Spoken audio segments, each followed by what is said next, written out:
day 2 of the Global Money Week celebration right here at Africans Living Fully in partnership with Finlit Africa.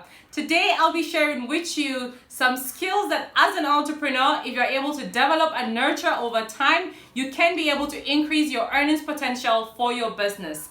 The first and foremost is the ability to focus on your value proposition. Do not lose sight of why you started the business, the problem you want to be able to address, and more importantly, in your product and service delivery, you should be able to remember and embody every single product and service that you create moving forward as you innovate to provide solution towards your services. It's also essential for you to focus on your key strategic strength areas and be able to outsource elements of your business that may not be your primary sense of focus or may not be your strength. The second thing you want to do is to be able to ensure that you build an organizational culture that not only supports your organizational growth, but also supports the personal development and growth of your team. So review your HR policies and look at how they are affecting or otherwise the ability of your team to be flexible, the ability of your team to be able to motivate and inspire your team to do the best, the ability of your firm to be able to attract and retain the best talent. Also look at how you're able to nurture creativity and allow people within your firm to be able to exercise their creative freedom. It's really essential for you to develop an organizational culture that fosters the overall well-being of most of the players within the organization. And that way you can be able to earn more money because you will have committed staff, you will have loyalty, and you will have staff who understand that they are an integral part of the business and they feel appreciated, so they will most likely give all of their best or give their best in whatever work that they're doing. The third thing you want to do is to ensure that you master the art of strategic partnership and relationship building. This is very, very essential skill. I wanted to mention this first before the first two because I wanted to be biased, and this is due to also my personal experience. I was able to start my business. I did not have the capacity to start the business at the rate at which I started it, but through a strategic partnership, I was able to start my business. And I realized the fact that a lot of people who want to start a business, who do not necessarily have the financial resource or the intellectual capacity for them to be able to start a business, use this as an excuse to not go into business because they want to do everything by themselves. You don't have to be the main service provider. You can be able to partner with existing firms for you to be able to render your services, and even if you're in business, at a greater capacity than you will by yourself. So this takes us to the fourth skill, which is very similar to this. Your ability to create strategic partnership will enable and empower you to become a broker and somebody who is not worried about competition. I see a lot of businesses fail or not be able to operate at the optimal stage because they are too worried about what their competition is doing. The only competition that you have in your business is the person that you were yesterday. The quality of service and product that you provided yesterday is your competition for today. And if you're able to look at it from that perspective, you can be able to grow. And when I talk about brokerage, be a solution provider. You don't have to be 100% the person who carries the whole load of being able to provide a service to your customers. When a client comes to you or a customer brings an order or makes an order for a product or a service that you're provided and you're not in a capacity to be able to provide that, do not turn down the request.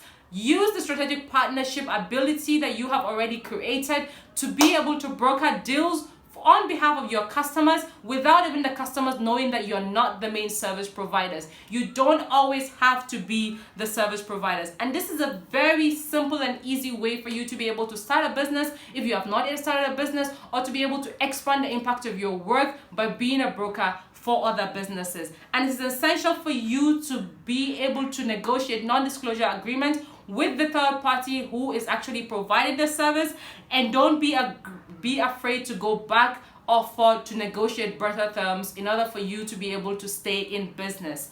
The fourth skill that you want to be able to develop, or the fifth skill actually you want to be able to develop, is to be a master of follow-up. Now I'm going to take my time to discuss and to share with you why this skill is essential and highlight the different stakeholders that exist that can enable and empower you be able to increase exponentially your earnings potential for your business.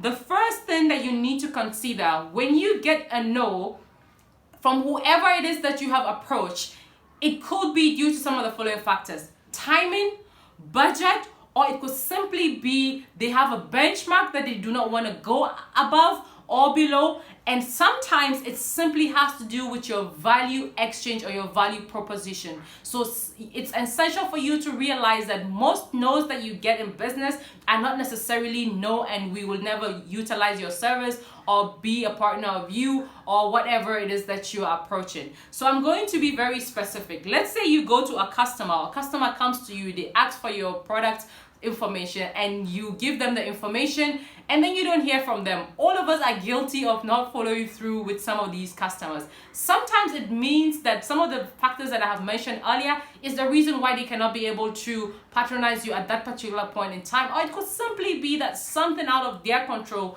happened and they were not able to get back with you. And because there are other service providers possibly in the similar space where you're operating, they may simply be lured by a different service provider or a product seller who cares more about them. So be thorough and take track of the customers that contact you that you do not end up doing business with, and re-establish relationship with them. The second group of people that you want to pay key close attention to is brands. Brands that you want to be able to partner up with, either for your project, for your event, if you're a freelancer, a content creator, for your press trip, for advertisement campaigns. The key word here is consistency of improvement, commitment to improvement and consistency in your value delivery and in your engagement with them. What do I mean by this? Some partnerships take days to create, others takes weeks, others takes months, and some take years for you to be able to do so. But you need to be able to have the tenacity of purpose and the consistencies to stay engaged with the people that you want to work with, organizations you want to work and partner up with, and to keep that communication going even when there is no agreement in principle at a particular point in time.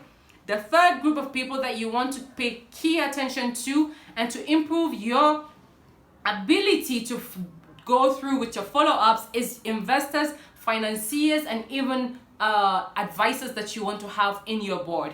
Now, sometimes you pitch your business for funding or for some kind of pro bono services and you get a no. Sometimes, and many a times, the feedback that we get when we get no's from this group of people simply means that we need to go do our homework again. Sometimes it could also possibly mean that they have better deals at that particular point in time, so they're not able to finance your project, but they will be able to consider it into the future. And other times it is because they perceive your business as an idea rather than as a business that has a commercial value. So you need to always be.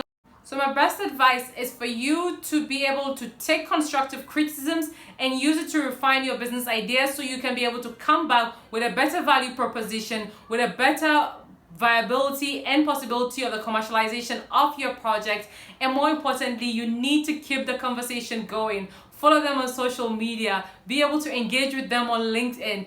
Whenever you're following through with them, give them more information, tell them about the new development, partnership, proposals, or development that you have done regarding your business, and that will enable you to be able to increase your earning potential as a business. The sixth skill is negotiation. There's always a better term for the product or for the service or the partnership that you are negotiating with another party. But it's also essential for you to know when not to push any further, so you can ensure that both parties feel like they are having a win-win situation and not just you are the one who is having the best deal available. And last but not the least is digital marketing. You need to be able to, especially if you're in the retail space or in a space where you provide a product or you sell a service whereby the majority of your customers are online, you need to be able to engage with them online. So get someone within your team who can handle your social media, who can be able to optimize your website to ensure that when people search for whatever service you're providing, they're able to see you first.